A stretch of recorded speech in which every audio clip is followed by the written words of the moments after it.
மணிமுடி தேவர்கள் அனைவரும் வாழ்க.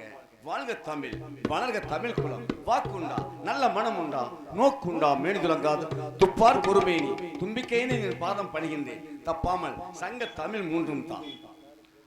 அம்மா வெற்றிலைக்காரி, விளையாடும் பத்தினி, மாறி மகமாயி, காளி நீலி துர்க்கை பிடாரி, ஓம் காளி மகமாயி என்றெல்லாம் 1007 அவதாரங்கள் முடித்தாயே. 1008வது அவதாரமான பூலோக மக்களுக்கு அவர்கள் உள்ளத்திலே தெய்வ சிந்தனையை பரப்ப வேண்டும் என்பதற்காக பட்டி தொட்டியெல்லாம் உன்னை நினைத்து கையெடுத்து வணங்குகின்றார்கள். அவர்கள் பட்டி தொட்டியெல்லாம் நீ சென்று அவர்கள் கேட்கின்ற வரங்களை கொடுத்தள்ள வேண்டும். அவர்கள் குடும்பத்தில் மகிழ்ச்சி பொங்க வேண்டும். எங்கு பார்த்தாலும் சந்தோஷம் பெருக வேண்டும்.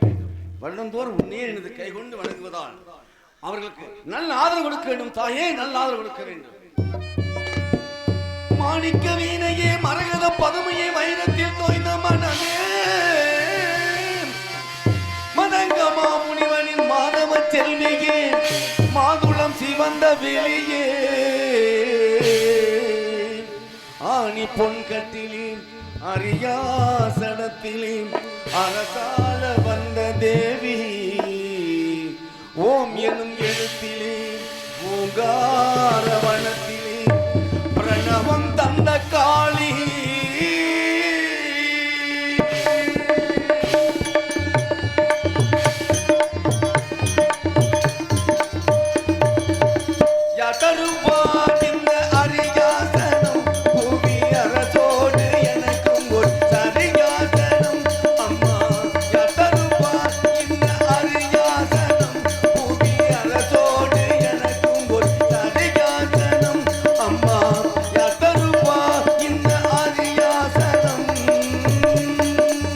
யார் தருவார் என்ற அரியாசனம் புவியரசோடு எனக்கு ஒரு சரியாசனம் அம்மா யார் தருவார் இந்த அரியாசனம்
கருத்தனு கூந்தலுக்கு கவி வேண்டுமா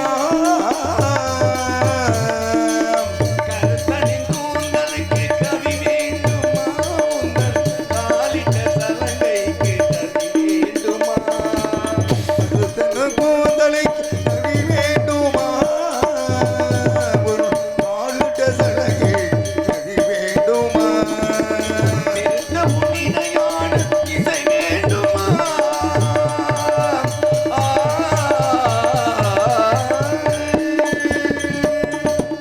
சிறுத்தவன் இடையாள் இசை வேண்டுமா புனிதையான இசை வேண்டுமா உங்கள் சிங்கார கை அபிநயம் வேண்டுமா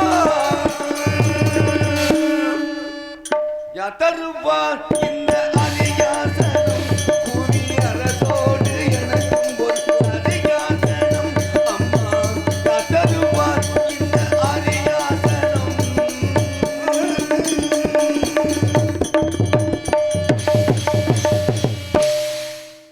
நான் ஒரு வைர வியாபாரி என் பெயர் மணிவண்ணன் நான் பிறந்தது தமிழகம் என்றாலும் பிழைக்க சென்ற இடம் பல வெளிநாடுகள் ஆம் எப்படிப்பட்ட வெளிநாடுகள் எல்லாம் கடல் தாண்டி 7 கடலுக்கு அப்பால் Singapore Malaysia London Africa America Britain Calcutta என்று சொல்லப்பட்ட அனைத்து தரப்பட்ட நாடுகளுக்கும் சென்று வைர வியாபாரம் செய்து வருகிறேன் என்றால் வைரம் வைடூரியம் கோமேதகம் புஷ்பராகம் மரகதம் மாணிக்கம் நீலம் கருநீலம் தங்கம் வெள்ளி முத்து பவளம் 9 நவரத்தனங்கள் அத்தனையும் அள்ளி கொண்டு சென்று வெளிநாடுகளுக்கெல்லாம் எடுத்துக்கொண்டு சென்று அவர்கள் கேட்கின்ற திரவியங்கள் எல்லாம் மனதார கொடுத்து மனதார பொருளை வாங்கி கொண்டிருக்கின்றேன்.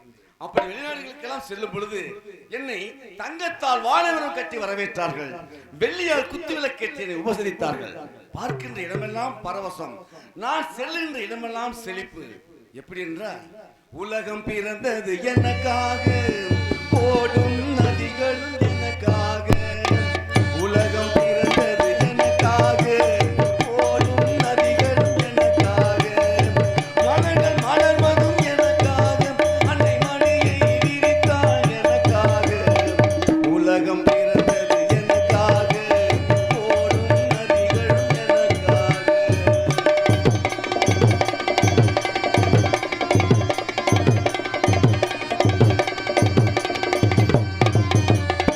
God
கட்டி வியாபாரத்தை முடித்துக் கொண்டு பண பொதிகையோடு நான் தமிழகம் வந்து கொண்டிருக்கின்றேன்.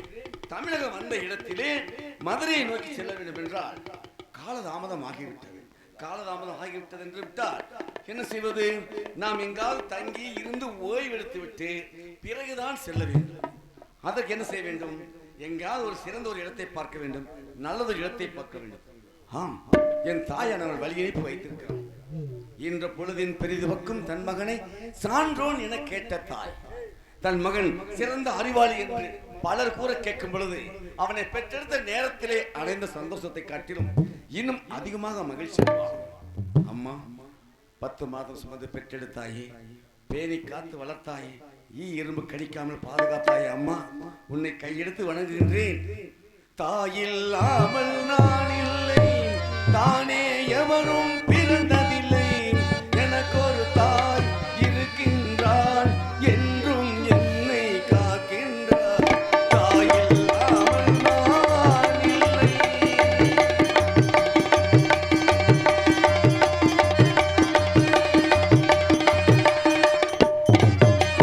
தீமனதியாய் வருவாய், என் தாகம் தீர்த்து மகிழ்வாய். தீமனதியாய் வருவா, என் தாகம் தீர்த்து வருவா. தவறினை பொறுப்பான், தருமத்தை வளர்ப்பான், தரணியிலே வளம் சேர்த்திடுவார். தவறினை பொறுப்பான், தருமத்தை வளர்ப்பான், தரணியிலே வளம் சேர்த்திடுவார். அந்த தாயில்லாமல் நான் இல்லை.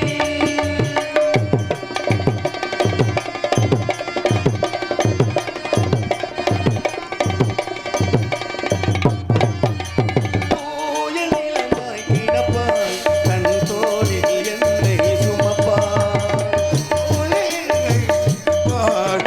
தோளில் என்னை சுமப்பா. தூய நிலமாய் கிடப்பாய், தன் தோளில் என்னை சுமப்பாய்.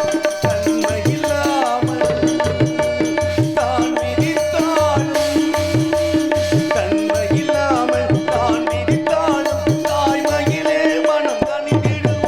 அந்த தாயில்லாமல் நான் இல்லை.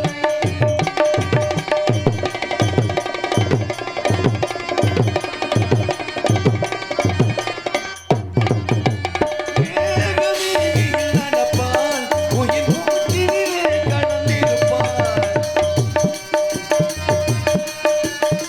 ஏகவீதியில் நடப்பான், உயிர் மூச்சினிலே கடந்திருப்பான். மணிமுடி பெறுவாள், மலர் மனம் தருவாள், மங்கள வாழ்வுக்கு துணை இருப்பாள்.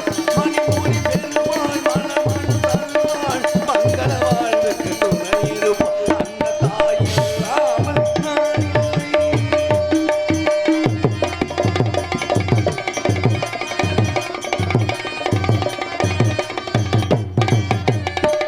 ஆதியந்தமும் அவள்தான், என்னை ஆளும் தெய்வமும் அவள்தான்.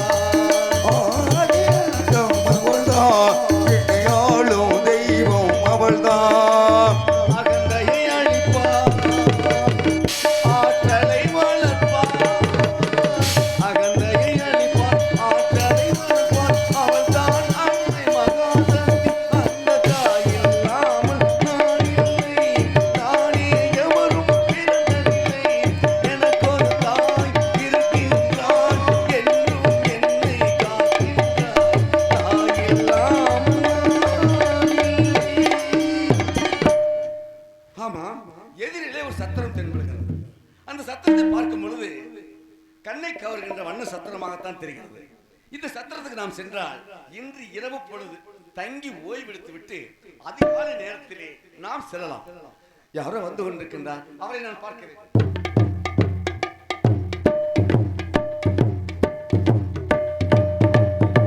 அண்ணே, வணக்கம். நல்லா இருக்க தம்பி, அண்ணே வணக்கம். நல்லா இருக்கு தம்பி. ரொம்ப சந்தோஷம் அண்ணே. இருக்கட்டும் இருக்கட்டும். இந்த சத்திரத்தை பார்த்த உடனே எனக்கு ஒரு ஆசை. என்ன ஆசை? அதாவது நான் ஒரு வைர வியாபாரி. இருந்துட்டு போ. என் பெயர் மணிவண்ணன். நான் கேட்டனா? வியாபாரத்தெல்லாம் முடிச்சிட்டு நான் கேட்டனா? நீங்க கேட்காம இருந்தாலும் நான் கொடுத்ததாகன்னு நான் சொல்லிட்டாங்க. கேட்டா தான் நீ சொல்லணும். அப்படிங்களா? நீயா சொல்லிட்டு இருக்க கூடாது. நான் கேட்டா நான் சொல்றேன். சொல்லணும். சரி, இந்த சத்திரத்துல இருந்து நீங்க வர்றீங்களே, ஆமா. அதுக்காக தான் உங்களுக்கு விவரத்தை கேட்டேன். நீ என்ன கேட்க போறீங்க? நீ என்ன சொல்ல போற? நீ என்ன கேட்கற அதை நான் சொல்றேன். நீ என்ன சொல்றியோ அதை நான் கேட்கிறேன். இப்ப கேளு. அப்ப சொல்லு. நீ கேளு, நான் சொல்றேன். நீ சொல்லியா நான் கேட்கிறேன். அப்ப நீ சொல்லு, நான் கேட்கிறேன். அட கேளியா சொல்றேன். ஐயா, என் பெயர் மணிவண்ணன். நான் கேட்டனா?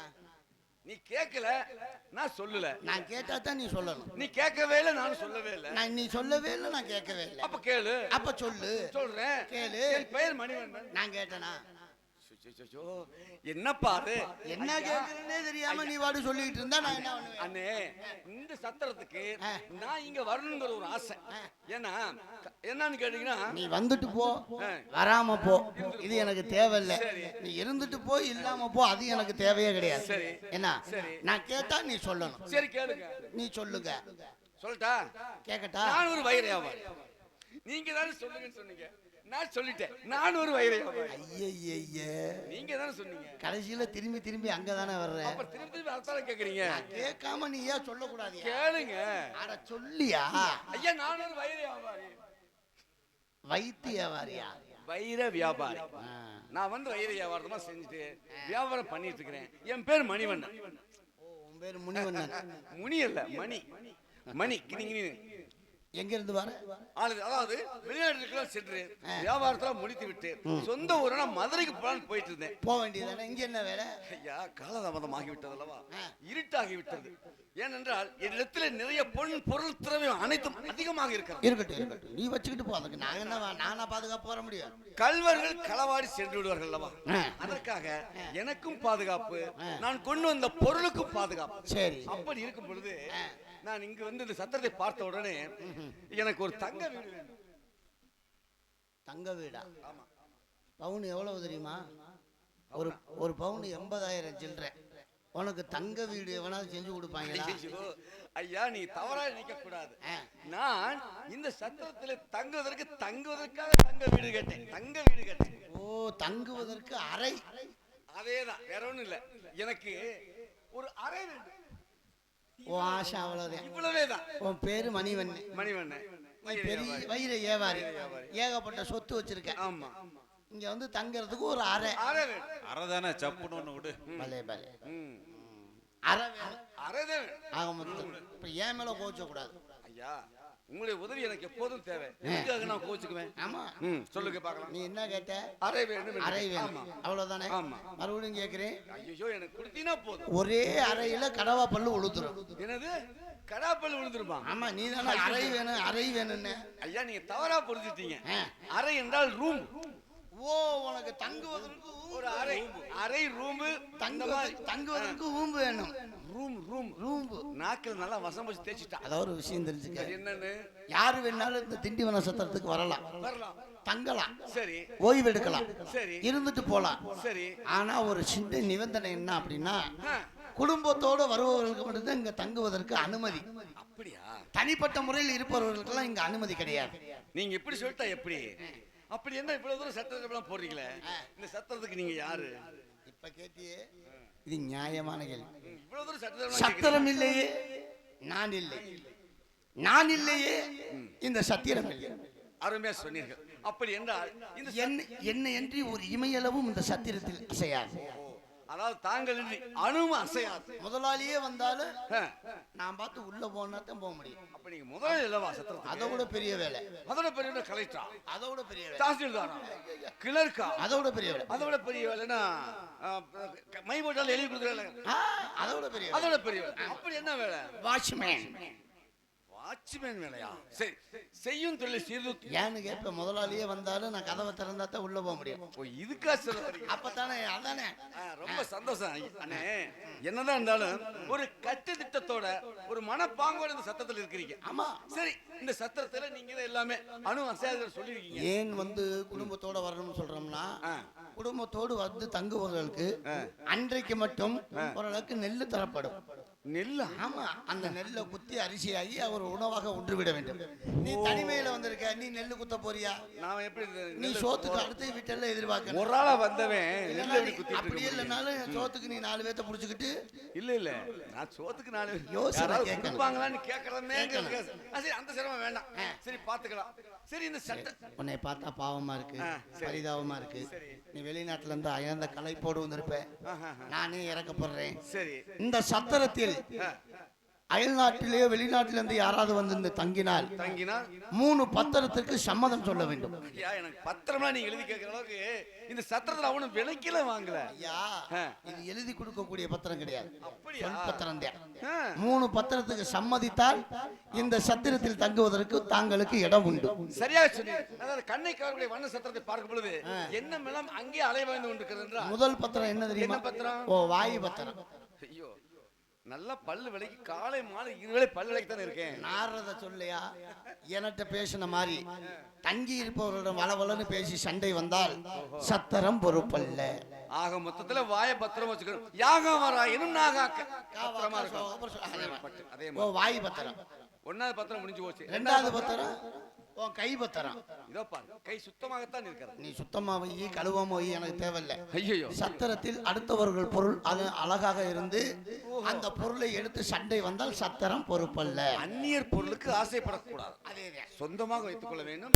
சொந்தமா உழைத்து சாப்பிட வேண்டும். 2 பத்திரம் முடிஞ்சா கைய பத்திரம் வச்சுக்கணும். 2 பத்திரம் அருமையான பத்திரம். 3வது பத்திரம் முதல் பத்திரம் வாயு பத்திரம். 2வது பத்திரம் 2வது பத்திரம் கை பத்திரம். 3வது பத்திரம் ரொம்ப முக்கியமான ரொம்ப பத்திரம். முக்கியமான பத்திரம். உன் ஜாமான் பத்திரம். ஜாம பத்திரமா? அதெல்லாம் பத்திரமா தாங்க இருக்குது. ஐயா, ஜாமான்னா தப்பா நினைக்காத. நீ விலை உயர்ந்த பொருட்கள் கொண்டு வந்திருக்க. ஆமா. வைரம், வைடூரியம், கோமேதகம், புஷ்பரகம். நீ கொண்டு வந்தக்கூடிய பொருள் பத்திரம் தொலைஞ்சு போனா சத்திரம் பொறுப்பல்ல. தன்னுடைய பொருளை தன்னுடைய சொந்த பாதுகாப்பில் பத்திரமா வைத்துக் கொள்ள வேண்டும். மீறி ஏதேனும் களவாகி விட்டால் சத்திரம் பொறுப்பாளி அல்ல. பொறுப்பாளி அல்ல. 3 பத்திரம் சம்மதம் தானே? ரொம்ப சம்மதம். அருமையான நிபந்தனை. இந்த நிபந்தனைக்கெல்லாம் நான் ஏற்றுக்கொள்கின்றேன். நீங்க ரொம்ப சந்தோஷம். தங்கக்கூடிய ரூம் நம்பர் இந்தா. என்ன 3 பேர்ல காட்டுறீங்க? 111. 111 ரூம்பா? சரி, 111 ரூம் இருக்குங்கிறீங்க. இந்த 111 ரூம்ல நான் தங்க வேண்டிய ரூம் 111. பக்கத்துல யார் யாரெல்லாம் தங்கி இருக்காங்க? அந்த 110வது ரூம்ல 111 1 110வது 1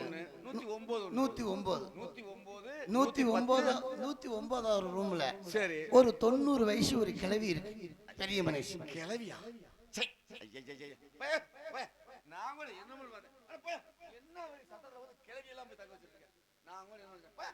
என்னமோ இருந்தாலும் நான் கூப்பிட்டு வாடகைக்கு வழியினருன்னு சொன்ன மாதிரி போனீங்கிட்டு போறதப்ப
அருமையாக இருந்தது. நல்லா இருந்துச்சா? பார்க்க பார்க்க பரவசமாக இருந்தது. ஒரு சின்ன நிபந்தனை. என்ன நிபந்தனை? நாட்டியம் பாத்தியில ஒரு 220 ரூபா காசு கொடு. என்ன 220 ரூபா கேக்குறீங்க? திடீர்னு காசு கேட்க ஆரம்பிச்சிட்டீங்க, என்னன்னு தெரியலையே. இவ்வளவு உதவி பண்ணி சரி சரி 220 ரூபா கடி வேற ஏதாவது ஒரு 500 1000 2000 இப்படி கேட்கலாமே. இன்னும் கொஞ்சம் கம்மியாவா? இல்ல இல்ல 220 ரூபா சரியா கேக்குறீங்க, அதனால தான் ஒரு 100 ரூபா தெரியா அப்படின்னு யாராவது கேட்பாங்களோ? அப்படி ஏதாவது கேட்டாங்கன்னா அவங்க கொடுக்க வேணாங்கிறீங்க. ஓஹோ, இந்த மாதிரிலாம் இருக்கா? ஒரு 50 ரூபா 50 ரூபா கேட்பாங்க அப்படின்னு கேட்பாங்க. கொடுத்துறாத. அப்படியா? ஒரு 20 நான் கொடுக்க மாட்டேன். ஒரு 25 என்ன 50 100 அப்படி கேட்பாங்க. யாராவது கேட்டுதானா கொடுக்காதீங்க. கொடுத்துறாத. ஓ, அந்த மாதிரி சொல்றீங்களா? ஒரு 5 ரூபா ரொம்ப கம்மியா கீழே இறங்கி வந்துட்டீங்களே அப்படின்னு கேட்பாங்க. ஓ இந்த மாதிரி கூட கேட்பாங்க. கொடுத்துறாத. கொடுக்கவே மாட்டேன், நான் நிச்சயமா கொடுக்கவே மாட்டேன். உனக்கு உடம்பு வலிக்குதுன்னு சுடுதண்ணி போல சொன்னீல்ல, வெளிநாட்டுல சுத்தி அழைச்சிட்டு வந்தனா ஆ, கை காலம் ஒரே அசதியா இருக்கு. ஆ, அதாவது கச கச கச கசன்னு இருக்கறனால சரி. எனக்கு குடிய கொஞ்சம் வெண்ணி கிடைக்குமா? வெந்நியும் இல்ல, உனக்கு ஒரு சுடுதண்ணியும் இல்ல. அடே அப்பா, சீக்கிரமாக சென்று என்னுடைய உடைமைக்கும் என்னுடைய பொருளுக்கும் பாதுகாப்பு இந்த சத்திரம் தான். இந்த சத்திரத்தில் நான் தங்குவதற்கு அனைத்து ஏற்பாடும் செய்தேன்.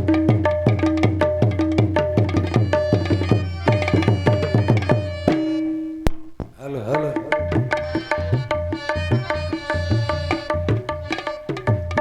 ஹலோ